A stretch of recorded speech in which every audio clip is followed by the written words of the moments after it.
Botany का ma'am पहला आपको बायो का क्या पढ़ाए थे?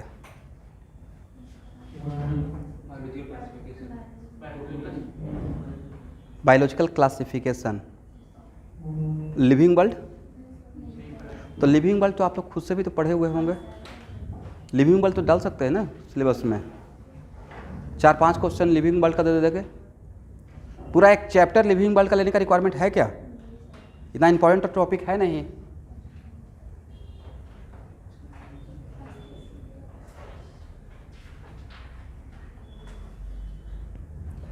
आज जूलॉजी का मैम सबसे पहला चैप्टर क्या पढ़ाए थे? जूलॉजी के मैम इवोल्यूशन। अभी तो मॉलिक्यूलर बेसिस चल रहा है ना। This is also the part of genetics, right? ये आपका श्री गणेश हो रहा है, पहला टेस्ट लिख लीजिए। कोई इसके लिए प्लान थोड़े बनेगा, आपके साथ प्लान यहाँ पे बना लेंगे। This is your syllabus of first NEET test. क्या रहेगा? Unit and dimension, error and vector. अब बढ़िया लेवल का क्वेश्चन रहेगा वेक्टर में। ये नहीं कि सिर्फ A dot B equal to क्या होता है। क्या बोले? नीट का ही यूनिट एंड डायमेंशन में क्या जेई में और नीट रहेगा बताइए? वेक्टर में भी उसी लेवल का रहेगा, एकदम नीट का लेवल का ही रहेगा। आपसे किसी वेक्टर का यूनिट वेक्टर ड्रॉ नहीं होगा उसमें। नहीं, वेक्टर जानबूझ के ज़्यादा प्रॉब्लम दिया गया था क्योंकि वेक्टर का कॉन्सेप्ट मुझे क्लियर चाहिए था फिजिक्स में। वेक्टर का प्रोजेक्शन आप नहीं निकाल सकते हैं, और अगर यहाँ पर नहीं निकलेगा तो इस पेपर को मैं यहाँ पर डिस्कस कर दूंगा, जो आपसे नहीं बनेगा। इस पेपर को डिस्कस कर देंगे। एकदम आसान आसान क्वेश्चन दिए हैं। आप लोग 11th के स्टूडेंट से कम हैं।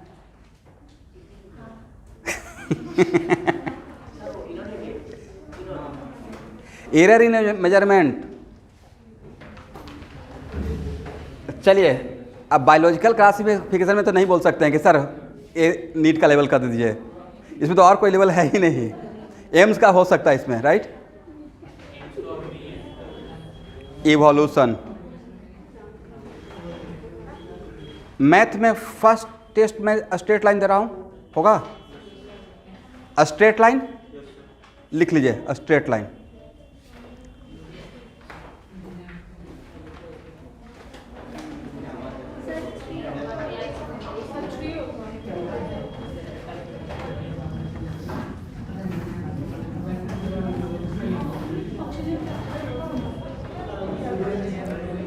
एक मिनट।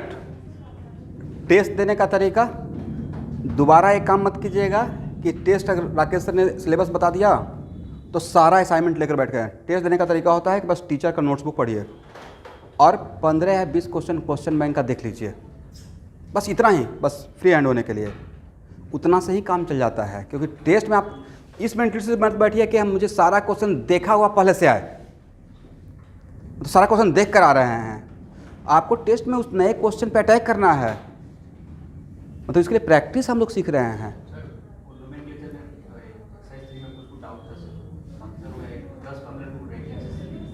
चलिए पहले इसको सिलेबस लिखिए, मैं डाउट क्लियर कर दूंगा।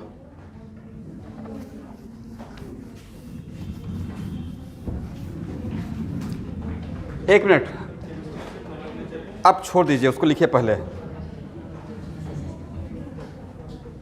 इसमें कोई डाउट कहाँ है? सिलेबस सिंपल सा लिखा हुआ है, वो असाइनमेंट में रहा होगा ना। इस नाम में तो कोई डाउट नहीं है, हो गया मेरा काम।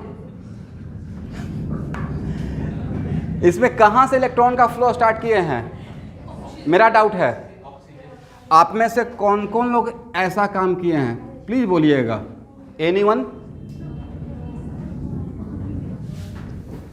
तो यहाँ पे मैं एक बात बताया था कि इंजन कौन है, डब्बा कौन है। तो सर क्या फ़र्क पड़ता है? बहुत फ़र्क पड़ जाएगा। ये काम कीजिएगा तो यहाँ पे आपको निगेटिव दिखेगा। क्या दिखेगा? राइट? बट जब आपको बताया गया है कि when homoatomic pi bond conjugated with heteroatomic pi bond, then who will decide the direction of flow of electron? Heteroatomic. तो सबसे पहले कहाँ से स्टार्ट करेंगे?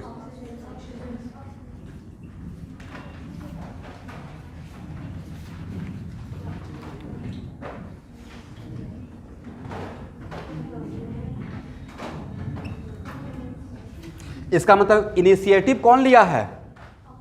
ऑक्सीजन। तो CH2 double bond CH, CH plus, CH double bond CHO minus, right. लेकिन इस type का सिचुएशन में सबसे पहले आपको क्या डिसाइड करना है? कौन रेजोनेंस में इन्वॉल्व होने वाला है? डायरेक्ट रेजोनेंस करना शुरू कर दीजिएगा या पहले सिस्टम आइडेंटिफाई कीजिएगा? How many systems are going to participate in resonance? System का मतलब जो रेजोनेंस करता है। तो सर यहाँ पे पाई बॉन्ड भी है और ऑक्सीजन का लोन पेयर भी था। मैं अगर आपके जगह पर रहता तो मैं पूरा सिचुएशन को एनालाइज करता। आपको क्या लगता है एग्जाम में ऐसे डॉट दिखाया रहेगा? यहाँ पे लोन पेयर भी था, बट लोन पेयर देखिए तो कंजुगेशन में है। Lone pair double bond continuous हो गया और इसके साथ 2 का गैप हो जाएगा लोन पेयर का। Lone pair 1 gap another gap, right. That's why lone pair is not conjugated with pi bond. That's why lone pair of oxygen are not involving in resonance. मतलब 3 चीज था, homoatomic, heteroatomic and lone pair. किसको मैंने eliminate कर दिया? Lone pair को नहीं count किया। रीजन वो कंजुगेशन में नहीं था, आउट ऑफ कंजुगेशन था, राइट। और एक बार अगर आप इलेक्ट्रॉन का flow from left to right कर रहे हैं तो लास्ट तक वही डायरेक्शन फॉलो करना है। तो if positive charge conjugated with pi bond and if that pi bond is homoatomic then flow of electron from pi bond to positive charge. अब ये नहीं बोलना है कि सर यहाँ तो 2 एरो था, यहाँ पे 1 ही एरो लिए हैं। तो 2 एरो और 1 एरो इंपॉर्टेंट है या 2 सिस्टम इंपॉर्टेंट था? 2 सिस्टम। यहाँ भी 2 सिस्टम के बीच में रेजोनेंस हो रहा है। किसके किस बीच में? Positive charge and pi bond, correct.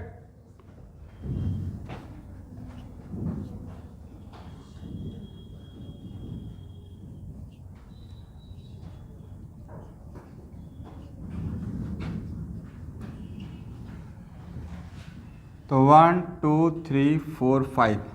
तो ड्यू टू रेजोनेंस कौन कौन सा कार्बन ज़्यादा इलेक्ट्रॉन डिफिशियंट हो गया? 3 and 5। 3 and 5, very good. How many RS? RS equal to 3। Resonance hybrid क्या हो जाएगा? रेजोनेंस हाइब्रिड कितना होगा? हाइब्रिड तो एक ही होगा ना।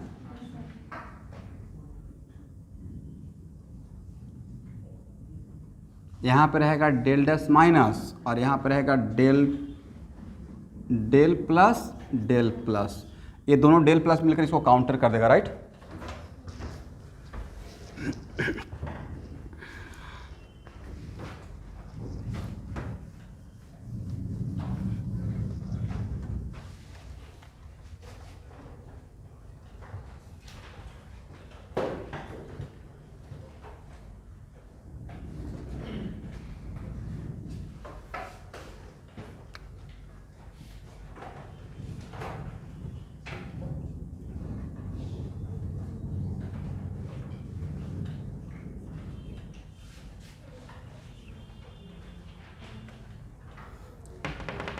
चलिए, write down the resonating structure.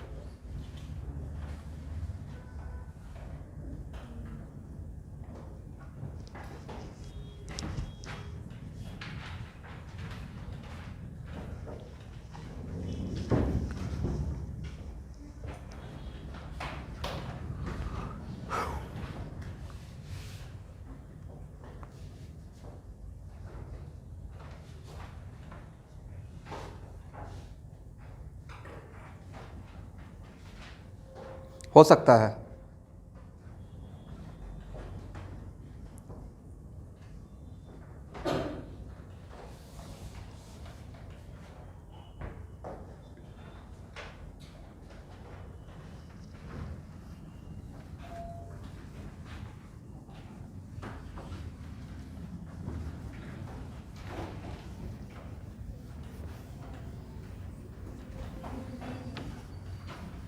Next example is this one, CH2 double bond CH, C double bond CH2, C double bond CH2.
आप लोग ट्राई कीजिए, इस बात का केयर मत कीजिए गलत होगा या सही होगा।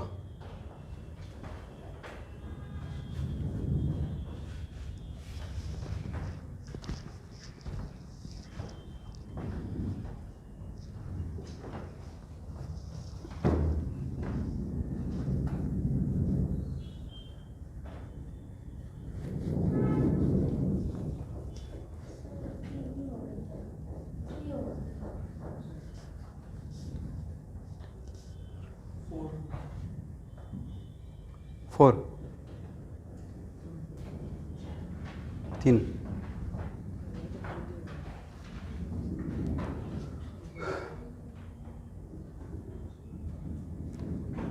और एनीवन ऑनलाइन स्टूडेंट?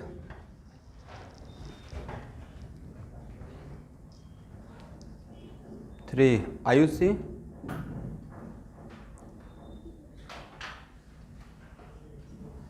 मानस प्रतिम, कितना रेजोनेटिंग स्ट्रक्चर होगा?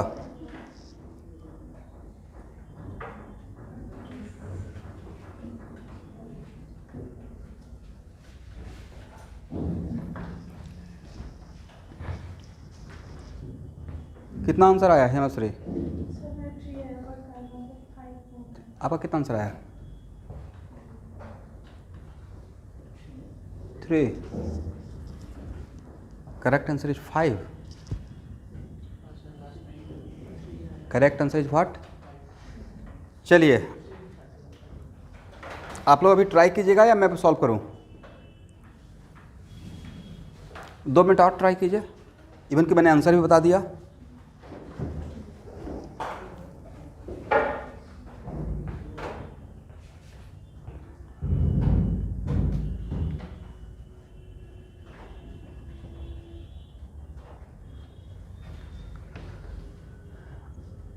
स्टूडेंट बोर्ड पे जितना भी एग्जाम्पल ले रहे हैं कुछ न कुछ सिखाने के ले रहे हैं, इस बात को कीप इन माइंड। अगर नहीं बनता है तो घबराने की बात नहीं है।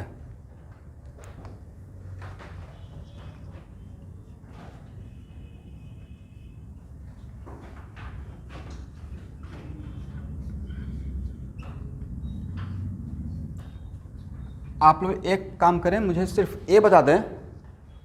पहला तो ऑब्जर्वेशन, सर ऑल आर होमोएटॉमिक, और होमोएटॉमिक रहेगा तो ओनली वन वे या बोथ वे, एग्री? ओके। अब बताएं कौन कौन सा डबल बॉन्ड आपस में कंजुगेशन में है। नाम देते हैं, double bond first, double bond second, double bond third. अब आप नाम लेकर बता सकते हैं कौन कौन सा डबल बॉन्ड आपस में कंजुगेशन में है।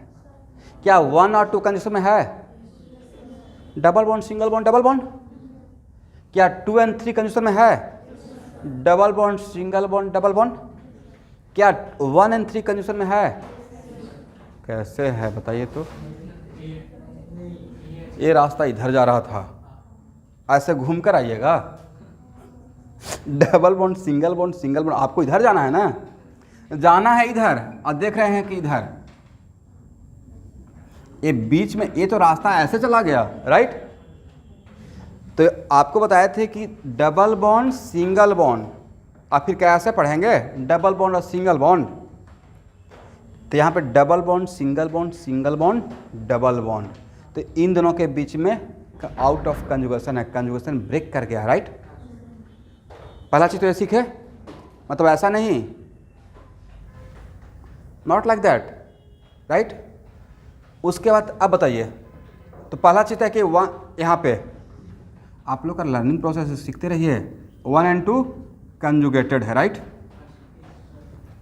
2 और 3 कंजुगेटेड है। 1 और 3 आउट ऑफ कंजुगेशन है, राइट? Out of conjugation.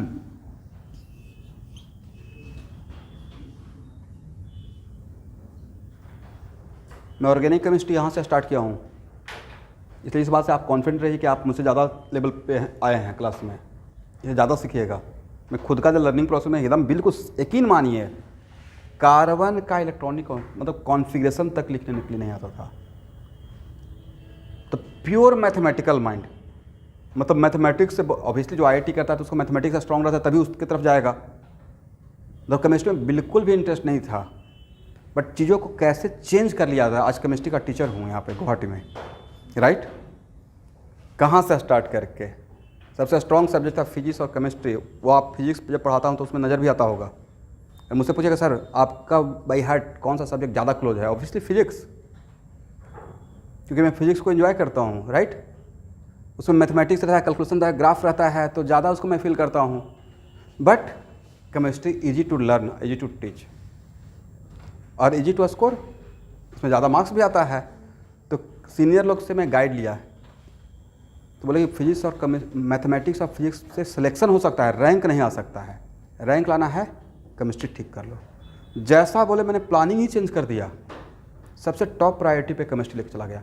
फिर क्या देखा कि मैं दिन भर में 3 आवर केमिस्ट्री पढ़ता हूँ तो केमिस्ट्री का डिस्प्लेसमेंट बहुत ज़्यादा होता है और फिजिक्स उससे थोड़ा कम, और मैथमेटिक्स टाइम टेकन है, राइट।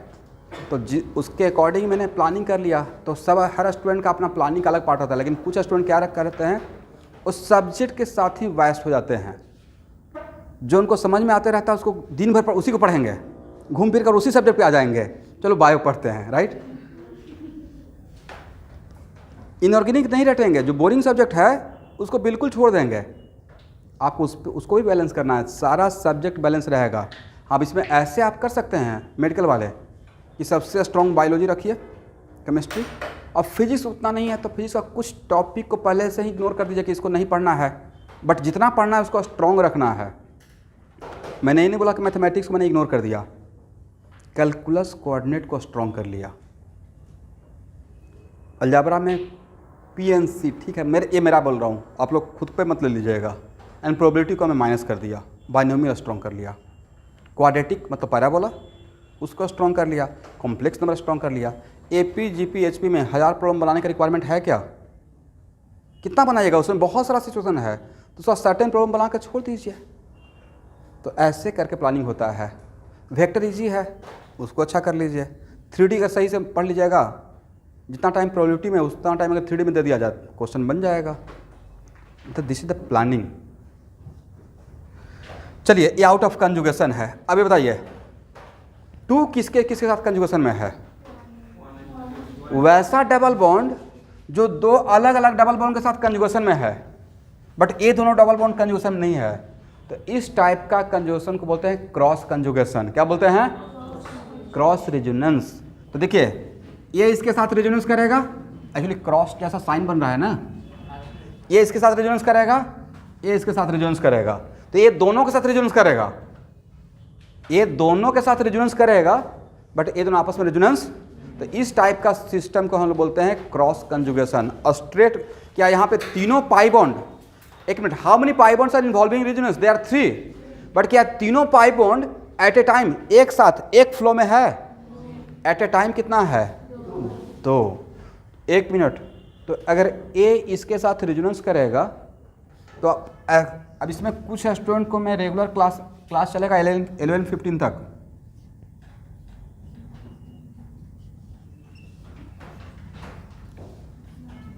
तो कुछ स्टूडेंट क्या करते हैं कि सर एक काम करते हैं, इसको ऐसे और इसको ऐसे और दोनों को ऐसे, कमाल कर देंगे, बॉन्ड ही तोड़ देते हैं। ऐसा नहीं करना है, राइट। अगर ए इसके साथ रेजोनेंस करेगा तो उस टाइम पे इसको रेस्ट में रहना पड़ेगा। किस में रहना पड़ेगा? This the quality of cross conjugation. Cross conjugation में अगर कोई 2 सिस्टम आपस में रेजोनेंस कर रहा है तो थर्ड वाला क्या करेगा? वेट करेगा, ठीक है। इसलिए ऐसा काम नहीं करना है।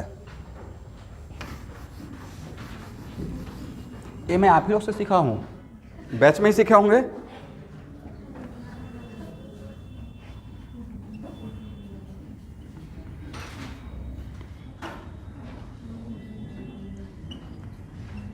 चलिए स्टूडेंट, अब एक काम करते हैं, इसके साथ रेजोनेंस करते हैं।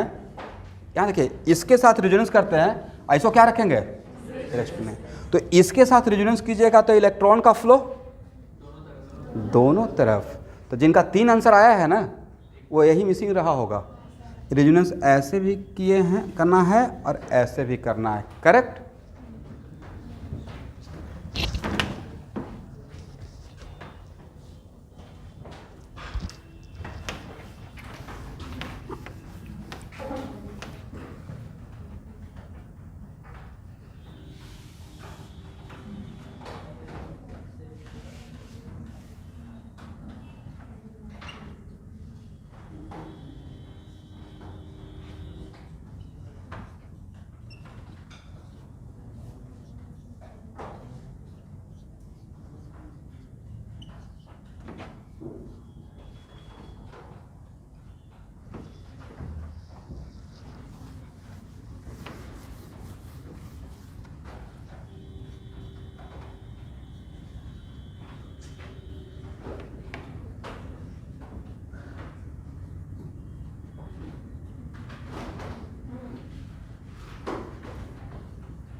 चलिए प्लीज़ आप लोग आपस में बात मत कीजिए, रिकॉर्डिंग भी हो रहा है, आप लोग का आवाज़ वहाँ पे आते रहता है, बाद में वीडियो देखने में आप ही लोग डिस्टर्ब हो जाइएगा।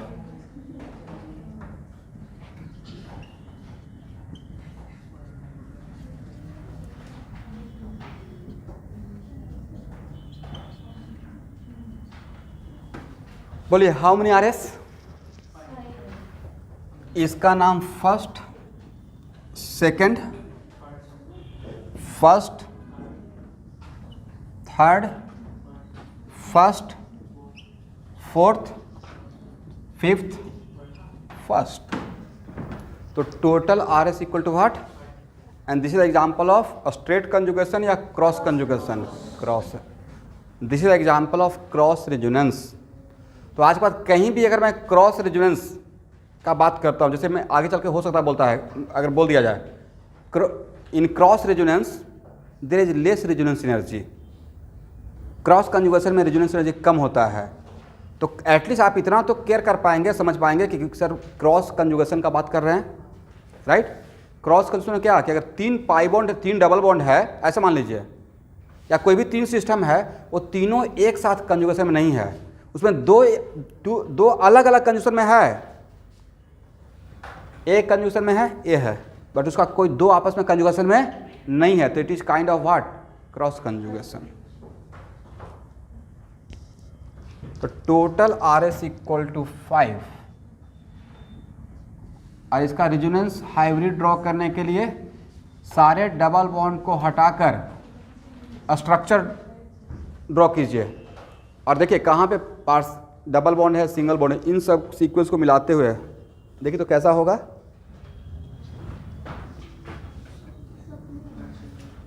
मुझे लगता है ऐसा होना चाहिए, नहीं। और यहाँ पे क्या रहेगा, डेल प्लस, यहाँ भी क्या रहेगा, डेल प्लस, यहाँ पे क्या रहेगा, डेल माइनस, यहाँ भी क्या रहेगा, डेल माइनस, यहाँ पे क्या रहेगा, डेल डैश प्लस, यहाँ पे क्या रहेगा, डेल डैश माइनस। बोले क्यों, जहाँ पे प्लस है वहाँ पे माइनस भी आया है, राइट। इलेक्ट्रॉन का फ्लो दोनों तरफ था, तो प्लस भी रहेगा माइनस भी रहेगा, प्लस भी रहेगा माइनस भी रहेगा। तो नहीं था सर प्लस माइनस कैंसिल होकर जीरो हो जाएगा, प्लस माइनस कैंसिल होकर आपस में क्या हो जाएगा, जीरो, क्योंकि इलेक्ट्रॉन का फ्लो इधर भी था और इधर भी था।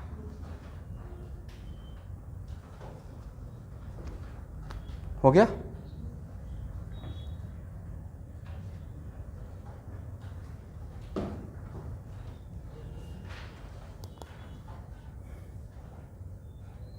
क्लियर।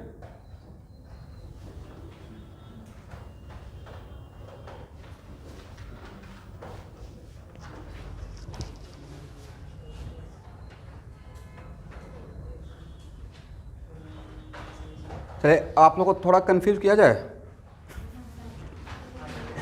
किया जाए। यहाँ देखिए, यहाँ से यहाँ तक आ गए, यहाँ पे आने के बाद मेरा कंफ्यूजन ये हुआ कि यहाँ आने के बाद तो ये और एक कंजुगेशन में दिख रहा है, हाँ ना कुछ नहीं बोलते हैं ऑब्वियसली, हाँ sir double bond single bond double bond. तो मेरा बहुत छोटा सा क्वेश्चन है कि ए और ए आपस में रेजोनेंस करेगा या नहीं करेगा, क्यों नहीं करेगा,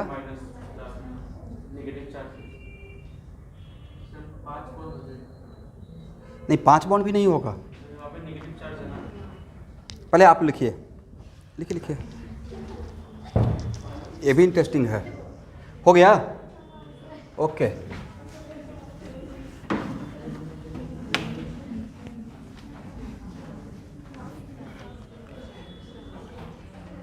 यहाँ देखिए, यहाँ देखिए,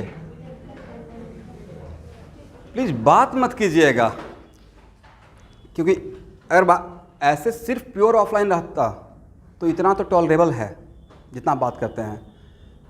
ये मिक्सचर ऑफ ऑल हो गया है, हाइब्रिड क्लास चल रहा है, नहीं ऑफलाइन प्लस ऑनलाइन।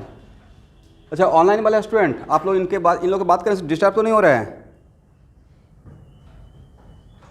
अच्छा नहीं समझ, वेरी गुड, वो आप लोग के फेवर में ही आंसर दिए हैं, वेरी गुड। देखिए याद है आपको, बहुत बढ़िया। देखिए ये अगर यहाँ पे आता तो CH2 minus CH minus sorry plus और SCH2 प्लस। करेक्ट आंसर जो आपने बोला वो है। कंजुगेशन में था, सब कुछ बढ़िया था, कहीं पे कोई कार्बन पेंटावलेंट नहीं हो रहा है, बट रेजोनेंस के वजह से मॉलिक्यूल के अंदर डबल चार्ज सेपरेशन नहीं करेंगे। What the meaning of double charge separation? 2 positive 2 negative. Double charge separation का मतलब ये नहीं कि प्लस माइनस, सर ये भी तो डबल चार्ज है।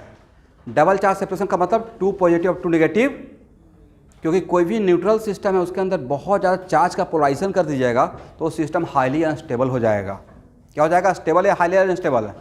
पहले ही रिजोनेटिंग स्ट्रक्चर हाइपोथेटिकल कॉन्सेप्ट है, बाद में तो हाइपोथेटिकल का क्यों हो जाएगा, मतलब हाईली एग्जिस्ट ही नहीं करेगा, राइट?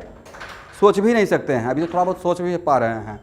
तो मेन कॉन्सेप्ट था कि अगर ऐसा करते हैं तो मॉलिक्यूल के अंदर 2 पॉजिटिव और 2 नेगेटिव हो जाएगा।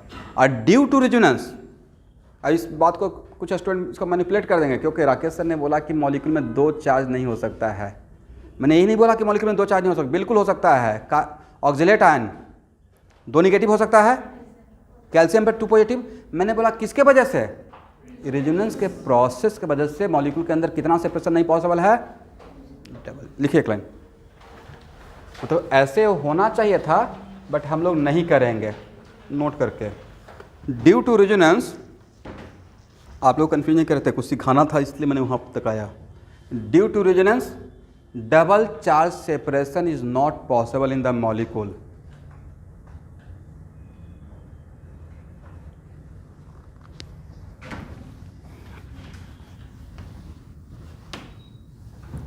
Double charge separation is not possible in the molecule.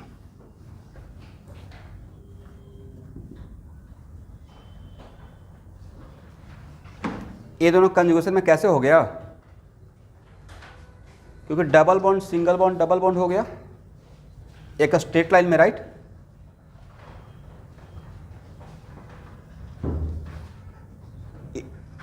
ये तो ऊपर वाला काम हो गया ना, अब ये तो यहां से यहां तक दिख रहा है, right? Double bond single bond double bond,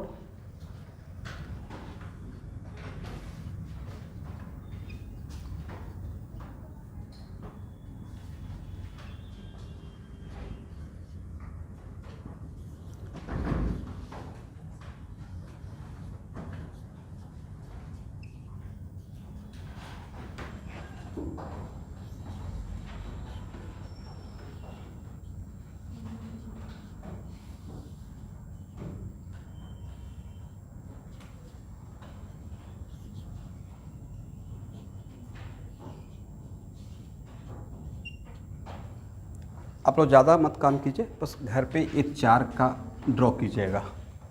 next class में यहाँ से यहाँ स्टार्ट करूँगा, ठीक है? Draw the resonating structure and also draw the resonance hybrid. चलिए आज के लिए इतना ही।